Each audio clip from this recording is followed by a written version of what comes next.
आज तो बोर हो गया ऑफिस में। पापा एक काम करते हैं ना, आप 2-3 दिन की ऑफिस से छुट्टी ले लो और हम सब लोग कहीं घूमने चलते हैं। हाँ पापा मजा आएगा। हाँ, मैं भी कह रही थी कि कहीं घूम के आते हैं, बड़ा मजा आएगा, बहुत दिन हो गए। हम इस वीकेंड पे गांव चलते हैं दादा दादी के पास। हाँ बड़ा मजा आएगा ये। तो आप इस फ्राइडे हाफ डे ले लेना, तब तक हम दोनों भी स्कूल से आ जाएंगे और ये वीकेंड हम गांव में दादा दादी के साथ मनाएंगे। डन। डन। काजल सुजल अपने कमरे में जाओ, होमवर्क करो। ठीक है मम्मी, चलो सुजल।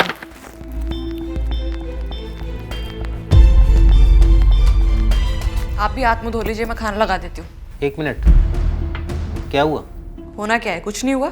तो अचानक बच्चों को कमरे में भेज दिया और ठीक से बात भी नहीं कर रही हो। तो कैसे करूँ? अगर मेरा बात करने का तरीका पसंद नहीं है ना तो मत करो मुझसे बात। अनीता, चिल्लाओ मत।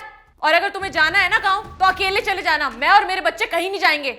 अच्छा तो ये वजह है तुम्हारी नाराजगी की, तुम गांव नहीं जाना चाहती, मम्मी पापा से नहीं मिलना चाहती। हाँ, नहीं मिलना चाहती। लेकिन क्यों? इतना कुछ किया उन्होंने हमारे लिए। उन्होंने जो कुछ भी किया है ना वो आपके लिए किया है, मेरे लिए उन्होंने आज तक कुछ नहीं किया। तुम्हें तुम्हारे हिसाब से जीने की आज़ादी थी तो उन्होंने किया ही क्या है तुम्हारे लिए? तुम्हारे लिए अपने बेटे का त्याग कर दिया उन्होंने, तो किया ही क्या है तुम्हारे लिए? ये प्रवचन देने की मुझे जरूरत नहीं है, सब पता है मुझे कि किसने क्या किया है, किसके लिए किया और कितना किया है। सुविधा के नाम पर क्या है गांव में? बताओ ना मुझे, क्या है गांव में? धूल मिट्टी पसीना, ना एसी है ना कूलर है, चूल्हे पे खाना बनाना पड़ता है सो अलग। लेकिन आपको इन सब बातों से क्या फर्क पड़ता है? रखा ही क्या है गांव में? क्या कहा तुमने? रखा ही क्या है गांव में? गांव में मेरा बचपन रखा हुआ है जो अक्सर मुझे बुलाता है, लेकिन जिम्मेदारियों के बोझ से लदा हुआ तुम्हारा ये पति कभी जा नहीं पाता। गांव की वो गलियां जहां खेल कूद कर मैं बड़ा हुआ, गर्मी के वो थपेड़े, धूल मिट्टी जिसे खाकर मैंने जीवन की कठिनाइयों से लड़ना सीखा, चूल्हे का वो खाना जिसे खाकर मैं जवान हुआ। तुमने ठीक कहा, गांव में ना कूलर है ना एसी, लेकिन गांव में नीम की ठंडी छांव है। भले ही गांव में कोई सुविधा ना हो, लेकिन शहर जैसी कोई दुविधा नहीं है।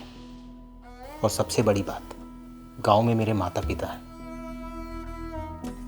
जिन्होंने मुझे इस लायक बनाया कि इतने बड़े शहर के घर में मैं अपने परिवार के साथ रहता हूँ। मैं जानता हूँ कि तुम कभी गांव में नहीं रही, हमेशा से शहर में ही पली बड़ी हो, लेकिन गांव को समझने और देखने का नजरिया तुम्हारा बिल्कुल गलत है। हम जिस दृष्टि से देखते हैं ना, सृष्टि हमें हमेशा वैसी ही नजर आती है। और रही बात माँ बाप की, तो कितना ही समय बचा है उनके पास जीने के लिए?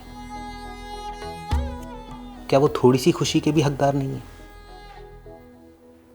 और छोटी मोटी बातें किस घर में नहीं होती अनीता? तो क्या हम इन छोटी मोटी बातों पर रिश्ते तोड़ देते हैं? एक बात बताओ, क्या तुम्हारे माँ बाप ने कभी तुम्हें नहीं डांटा? उन्होंने कभी तुम्हें भला बुरा नहीं कहा? तो क्या तुमने रिश्ता तोड़ दिया? और एक बात बोलूं अनीता, जिस दिन तुम खुद को उनकी बेटी मान लोगी ना, उस दिन वो तुम्हें तुम्हारे माँ बाप लगने लगेंगे। मैं इस वीकेंड बच्चों को लेकर गांव जाऊंगा। मैं नहीं चाहता कि वो उस अनुभव से वंचित रह जाएं जिस अनुभव से तुम वंचित हो।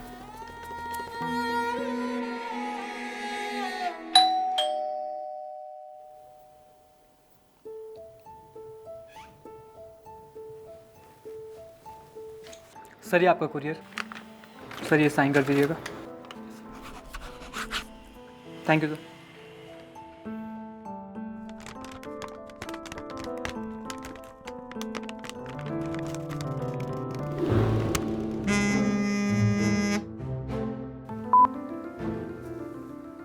हेलो।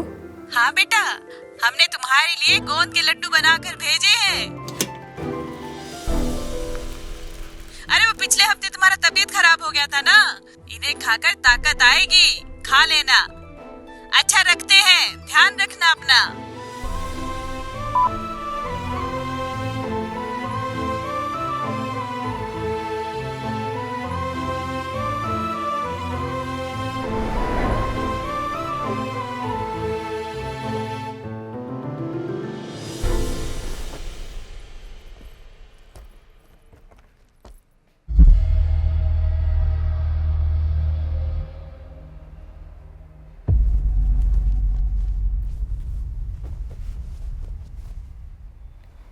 हम गांव के लिए कब निकल रहे हैं?